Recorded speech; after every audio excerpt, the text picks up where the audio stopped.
De mes confrères qui ont déjà suffisamment attiré l'attention sur les violations manifestes des droits de l'inculpé Farba Ngom. Je voudrais juste vous partager avec vous cette réflexion d'un grand penseur qui disait « excès de justice est une injustice ». Moi, je m'empresse d'ajouter excès d'injustice absolue est une injustice que nous devons combattre. Ce qui se passe entre l'inculpation, je dois commencer d'ailleurs par la levée de l'immunité parlementaire du député Farba Ngom, jusqu'à son inculpation devant le juge d'instruction, et tout simplement, au regard des développements de mes excellents confrères, un simulacre, pour ne pas dire un faux semblant de justice. Parce que le plus grand criminel a quand même des droits. Le plus grand criminel, la loi, le code de procédure pénale, lui prévoit et aménage des droits de la défense. Au moins, la moindre des choses quand on est devant une justice, c'est de savoir pourquoi on est là, pourquoi on est arrêté, pourquoi on est poursuivi, pourquoi on est inculpé, pourquoi on décerne un mandat de dépôt. Malheureusement, on se rend compte que ce qui manque dans cette affaire, c'est vraiment en dehors des énumérations. Parce que c'est facile de prendre le code pénal, de lister des infractions. Tout le monde peut le faire, on n'a pas besoin d'être un magistrat pour le faire. Prendre les incriminations, prendre un papier et signer. On n'a pas besoin de faire 4 ans en faculté de droit. Parce qu'on doit faire les incriminations, les faits et les imputabilités.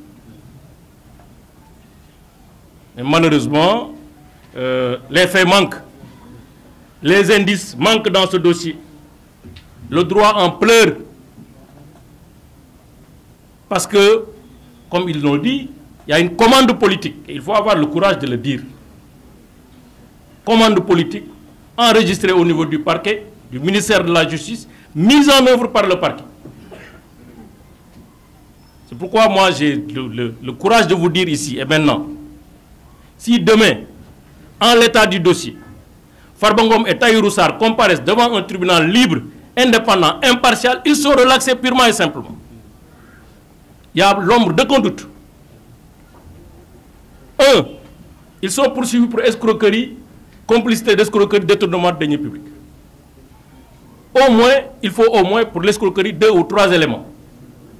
Le faux, il est où dans ce dossier? Il est où le papier qui est caractérisé de faux, ayant permis de lever ses fonds?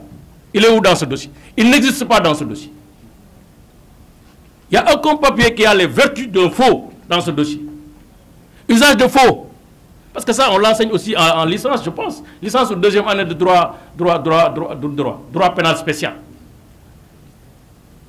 Où est la manœuvre frauduleuse? Qu'est-ce qui a permis à Farba Ngom et Tahirou Sarr de concert d'avoir l'argent? Si l'un n'est ni comptable, l'autre n'est ni un ordinateur de dépenses, comment ils ont fait? Comment ils ont fait pour prendre l'argent? C'est par magie, par miracle, par, je ne sais pas. Moi, je ne connais pas ces dons mystiques pour avoir l'argent du trésor comme ça dans un compte viré. Quelqu'un qui fait du blanchiment d'argent, est-ce qu'il a besoin de faire des virements, des opérations traçables? On est où? Donc, rappelons-nous, à la suite de mes confrères, qu'ils sont poursuivis pour escroquerie sur deniers publics. Deniers publics, c'est l'argent de l'État. Le banquier de l'État, il s'appelle Trésor. Les règles, notamment le règlement sur la comptabilité publique, dit que pour sortir l'argent de l'État, il faut d'abord 2 administrations différentes, avec des statuts différents. L'une prend en charge la phase administrative, parce qu'il y a 2 phases dans la dépense publique, dans la chaîne de dépenses. Prend en charge la phase administrative qui va de l'engagement de la dépense jusqu'à la liquidation et le paiement et l'ordonnancement. Ça fait 3 étapes. On engage parce qu'on constate une créance de l'État. On liquide parce qu'on considère que la créance qui est déjà constatée est devenue exigible. On doit payer. Après, on ordonne, c'est ça l'ordonnancement. Au comptable public de payer, c'est la 3e étape. Engagement, liquidation, ordonnancement. C'est un service qui est là-bas, quelque part. Soit c'est dans les ministères, soit c'est dans les services, soit c'est dans une agence publique, soit c'est dans l'agence judiciaire de l'État, etc., etc., etc., qui ont les qualités d'engager les dépenses. Après, à côté, il y a la phase comptable, qui est la 2e phase de l'opération de dépenses. C'est un comptable public. On lui dit, pour payer sur la base des engagements, il faut vérifier que ce que vous payez est dû par l'État. Il faut avoir les preuves que ce que vous payez est dû par l'État du Sénégal. Il vérifie, il engage sa responsabilité personnelle et les deniers publics de l'État pour accorder la dépense, donc pour procéder au paiement, qui est l'acte libératoire de l'État. Ni Tahirou Sarr, ni Farba Ngom ne sont des ordonnateurs dans cette affaire. Ils ne connaissent aucun ordonnateur. Le débat n'a sorti aucun nom d'un ordonnateur. À ce jour, aucun ordonnateur, aucun comptable public, aucune complicité établie, aucune relation établie entre Farba Ngom, Tahirou Sarr et un ordonnateur. Khana Djinele, qui a engagé, qui a ordonnancé, qui a liquidé, qui a payé. Farba Ngom n'a pas de cachet de l'État du Sénégal, n'a pas de mandat public, encore moins Tahirou Sarr. Il n'est pas notre client, mais on le défend parce que simplement, injustice. Faut me le faire que dans le cas parce que dès que nous ne pouvons pas bok. Dans ce cas, comment on peut dire qu'il y a quand même escroquerie? S'il n'y a pas escroquerie, il n'y a pas d'infraction, il n'y a pas une activité criminelle sous-jacente, on ne peut pas dire qu'il y a blanchiment d'argent. On ne peut pas dire qu'il y a blanchiment d'argent. Sinon, on viole le droit de propriété. Nous tous, des fois, on nous appelle dans nos banques. On fait un dépôt de 10 millions, 15 millions, 20, mais on nous appelle. Vous dites justifier, on justifie. Ce que la CENTIF a fait, c'est une commande politique exécutée. C'est ça la réalité. Le directeur général a été nommé, le président de CENTIF a été nommé en septembre 2023. 24. 2 mois après, il fait un rapport. C'est clair, c'est un inspecteur des impôts et domaines. On sait très bien ce qui se passe dans ce pays. Il y a une gouvernance de la fiscalité. Il faut oser dire les choses et les nommer. Sinon, nous sommes en l'espace de 2 mois, un service aussi complexe, vous n'avez même pas le temps de vous asseoir sur votre fauteuil. Vous pondez un rapport comme ça, compilation de chiffres. On compile tous les mouvements qui ont été faits dans le dossier, dans le compte de Tahirou Sarr, de 2013, 2014 à 2024. Pour un homme d'affaires, ça va faire 91 milliards. On prend tous les mouvements des comptes de Farba Ngom et de ses sociétés, on fait la compilation depuis 2014 jusqu'en 2024. Ça fait 31 milliards. Mais après, dans notre système juridique, on ne peut pas me dire, oui, je ne suis pas mandataire, je ne bénéficie pas d'un mandat public, je ne suis pas ordonnance. Vous me dites, justifiez votre patrimoine. En réalité, ce qui se passe, c'est une procédure inquisitoire sur les patrimoines des uns et des autres. C'est ça la réalité. L'argent qui sort des comptes de l'État du Sénégal, on n'a pas besoin de le blanchir. Parce qu'il est déjà blanc. C'est une vérité de la police. Ça sort des comptes, du trésor. Où est le blanchiment? Ils sont suffisamment naïfs et cons pour faire de cet argent des virements traçables, des chèques qui sont palpables, qui entrent dans des comptes qui sortent. Je l'assume. Farba Ngom, c'est notre camarade de parti. Je ne le défends pas parce que c'est notre camarade de parti. Il y a 1000 manières de défendre quelqu'un. Yonent bi sallallahu alayhi wa sallam dafa ne bu sa mbokk tooñee da nga koy ñaanal njëkk. Farba bu tooñoon dañuy ñaan njëkk ñun ñaanuñu njëkk. Demande wuñu médiation pénale, demande wuñu dara. Justice et application de texte la ñuy demander. On vous remercie de votre attention. Merci beaucoup. Les frères qui m'ont précédé, nous vous remercions d'avoir répondu à notre appel. Alors, ceci étant, moi je voudrais commencer par dire, et c'est ce que tout le monde a constaté dans ce pays, qu'il y a incontestablement une justice de vengeance qui est en cours. C'est ça la réalité. Vous savez, Farba Ngom et Tahirou Sarr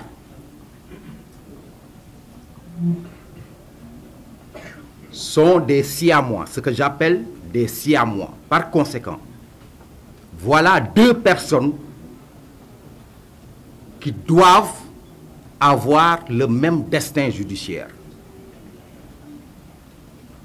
Mais ce que nous avons constaté, c'est qu'il y a un traitement inégalitaire entre ces deux personnes au plan judiciaire. Mon confrère Baboucar Cissé l'a rappelé tout à l'heure. M. Ngom a offert un cautionnement portant sur des titres fonciers. Et ce cautionnement a été purement et simplement rejeté par le juge. Alors qu'il réunit toutes les conditions qui sont requises par la loi pour que le cautionnement puisse être accepté. Mais dans le même temps, comme vous le savez, l'offre de cautionnement qui a été faite par Tahirou Sarr, qui se trouve exactement dans la même situation que Farba Ngom, cette offre de cautionnement a été acceptée. Avec beaucoup de diligence d'ailleurs. Et d'ailleurs, ce cautionnement a été validé par la chambre d'accusation financière. Et que par conséquent, il y a, je l'ai dit tout à l'heure, un traitement inégalitaire entre deux personnes qui sont embarquées dans la même procédure judiciaire. Et comme vous le savez, la première justice quand même, c'est l'égalité. À chaque fois que l'égalité entre deux justiciables est rompue, c'est qu'il n'y a plus de justice. Mais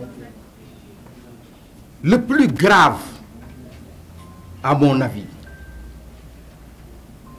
c'est qu'à côté de ces violations, le juge d'instruction a pris une mesure conservatoire sur les titres fonciers que nous avions offerts au titre du cautionnement. C'est une violation flagrante des droits de Farba Ngom, n'est-ce pas, qui a le droit, ainsi que la loi lui autorise, qui a le droit de proposer un cautionnement portant sur des immeubles. Alors, quand le juge d'instruction,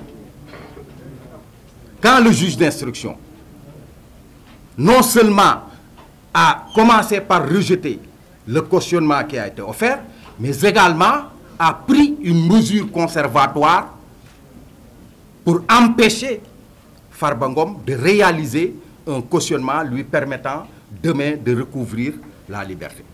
Alors ça, nous disons que c'est une violation flagrante des droits de la défense. Ceci étant, moi je voudrais dire que, à la lumière des dispositions des articles 152 à 155 du Code pénal, que nous devons lire à la lumière des dispositions de l'article 140 du Code de procédure pénale, Farba Ngom n'est pas compris dans le champ de répression de ces dispositions.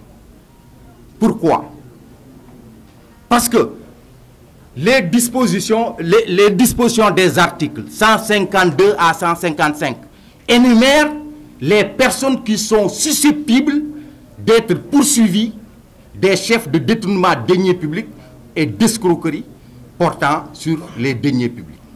Et Farba Ngom n'a pas la qualité des personnes qui sont énumérées par ces dispositions pénales.